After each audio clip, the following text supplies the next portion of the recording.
Okay, this is the third video from Unit 1. We consider here some definitions which are useful for defining metric space and further computations. Let us see one by one the definitions. This is first definition regarding fx approaches L as x approaches to infinity. When we say that infinity, then we must consider some maximum number capital M, and therefore we write here if given epsilon greater than 0, there exists capital M belongs to R instead of writing delta. Okay, and such that mod fx minus L less than epsilon for x greater than capital M, that number, and form that means for all x which are greater than that number, it means that x approaches to infinity. And also we write in this way limit of fx as x tends to infinity is equal to L, or you may say fx tends to L as x tends to infinity. This is one example. We can prove that easily limit of 1 upon x square is equal to 0 as x tends to infinity by our usual mod fx minus L. Mod 1 upon x square minus 0 is less than epsilon. But 1 upon x less than root epsilon, and when we take capital M, which is a maximum, as a 1 upon root epsilon, this is our what is called as our choice. We choose here 1 upon root epsilon, therefore this theorem is proved. That is the example is proved. Means limit of f of x as x tends to infinity is equal to L. How we can define? Mod fx minus L less than epsilon for all x greater than capital M. Now second, that is the right hand limit. Right hand limit, fx approaches L as x approaches A from right, that is from right side. Here what is right side and what is left side? If given epsilon greater than 0, there exists a delta greater than 0 such that mod fx minus L less than epsilon. Up to this our statement is similar to that statements. But here what we say, A less than x less than A plus delta. Because here we write on right side, A from right. Therefore we write here x lies between A and A plus delta. Also we write this limit of fx as x tends to A plus. What is x tends to A plus? Means x greater than A. X greater than A means x tends to A plus. Here this is the symbol, and here is called a right hand limit. This is the right hand limit. Similarly, left hand limit, f of x approaches L as x approaches A from left. Now what is left? From left side. If given epsilon greater than 0, there exists a delta greater than 0 such that statement is similar. But here mod fx minus M less than epsilon, where we take x as like this, x lies between A minus delta to A in left hand limit, and therefore when we write limit of fx as x tends to A minus is equal to M, x tends to A minus म्हणजे काय, x less than A, that is x less than A, and therefore this is the capital M, which is called as the left hand limit. This left hand limit and right hand limit.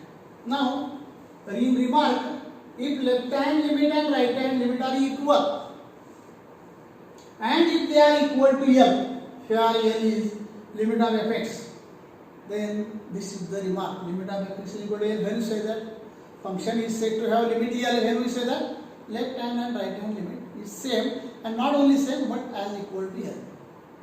Second, fourth definition about non-decreasing and non-increasing.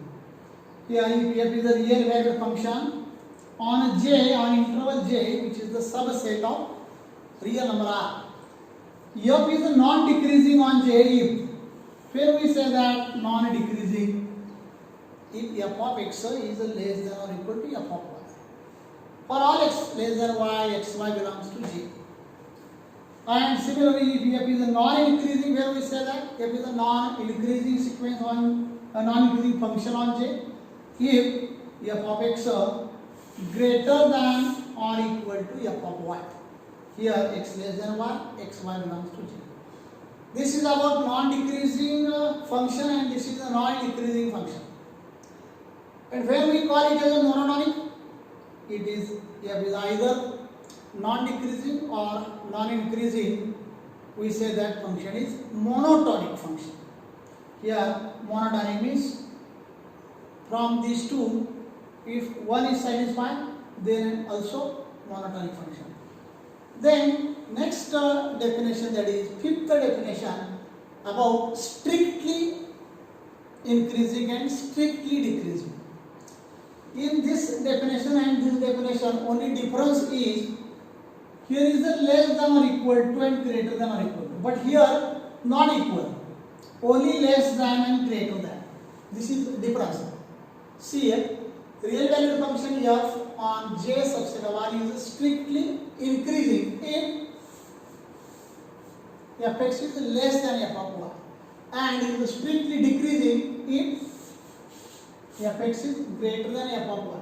For that x which are greater than y, that's not x less than y, and xy belongs to J. These are the 5 definitions.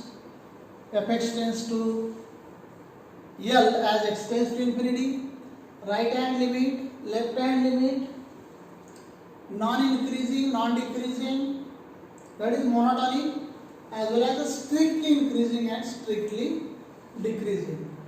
Now one more theorem which is important. What is that theorem? Let f be a non-decreasing function on bounded open interval AB. Function is given non-decreasing. If f is bounded above, then limit f of x as x tends to b minus x, means left hand limit exists. And if f is bounded below, then limit of fx as x tends to a plus x, means right hand limit exists. Means if bounded above, left hand limit, if bounded below, right hand limit of that function exists, given that function is a non-decreasing. Now here simple, only we consider first function is f is non-decreasing function. Then consider here capital M as a least upper bound of the function f of x. Of course, here our study is about numbers. Capital M is also one number. You may say capital M, that M is the least upper bound of that function. Then given epsilon greater than 0, since M is least upper bound, M minus epsilon is not upper bound, isn't it? If M is the least, then M minus epsilon is not upper bound.